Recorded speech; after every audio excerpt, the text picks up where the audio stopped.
morning from day 7 on the Rhine. Here we are in Amsterdam, and of course behind me are the beautiful canals that they're known for and all the houseboats. We just got off our boat ride, and I have to say, once again, breathtaking. I'm not ready for this to be our last day, but it is action-packed, so stay tuned. And when you're done watching this, it's time to get you on the river. Give us a call, 877-EASY-DAYS-EASY. That's 877-393-4739. One of the things I find absolutely beautiful, but is due to a housing shortage, is there are over 2,000 houseboats on this canal. And then you can hoist the goods to the top. So this is why a lot of houses are leaning forward a little bit, so that when you hoist up the goods, you don't smash into the building so much. Yeah, I think this one on the right is leaning forward a bit. Yeah. That was done on purpose. Perfect Dutch engineering. Oh. However, some houses are leaning sideways. Not so perfect. Or the windows are all crooked. So this is one big swamp, basically. Amsterdam was one big swamp, and they said, well, why not build a city on a big swamp? It's not the smartest thing to do, but I think because of the strategic position of Amsterdam, it made sense. So there's about 70 feet of clay ground underneath us, some sand, some playground. And all these houses are built on wooden stilts. So they would spend months first getting those stilts in the old days, all manual labor, and then building the houses on top of them. So they say Amsterdam is built on about 11 million wooden stilts. After the canal, I opted to go to the Van Gogh Museum, and I learned that in America, we pronounce it wrong. It is actually Van Gogh.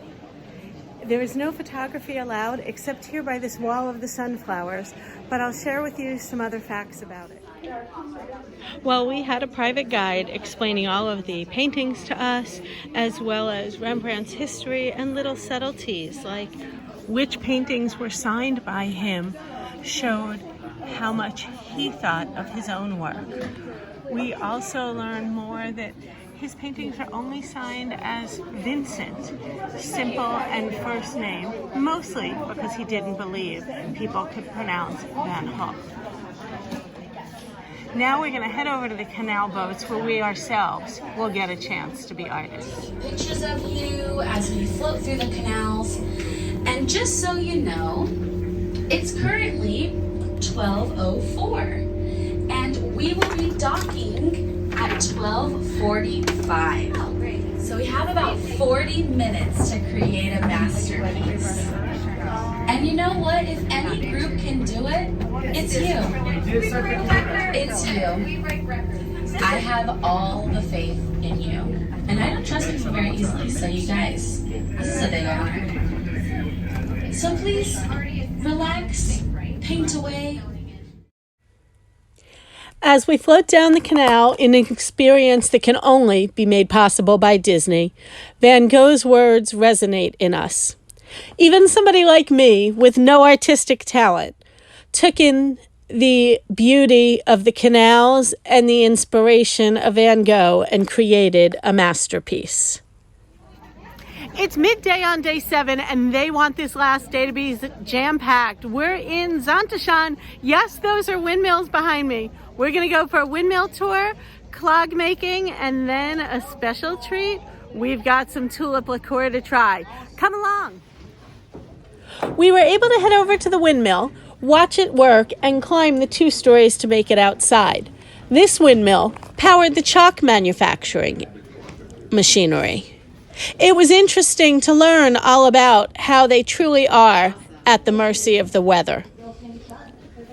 Then we strolled around the village after passing the sheep and made it over to the cheese factory, where we could watch them work, enjoy some great samples, and if we bought hard cheeses, they would be able to make the flight home. Next, we headed over to clog making, but first we got to play around a little bit. We learned the history of clogs and then had the chance to decoupage our own with lots of great design work. The last stop in this village was to try tulip vodka. It was certainly a bit strong for my taste, but I was partial to the other schnapps that they had to offer. Then it was back to the boat for dinner and our final evening. For the first time, we'd be overnighting in port, and one thing that I loved about the small ship is really getting to know the crew. This is Darkow, our head security guard, who kept us all safe throughout the cruise.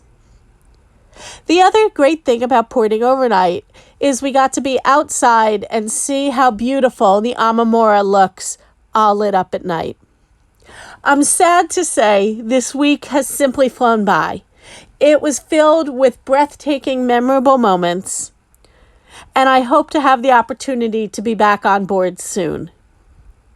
If you and your family and friends have ever considered a river cruise, Adventures by Disney with Ama Waterways is definitely the way to go, and we offer some unique incentives and obviously our personal first-hand experience to share with you.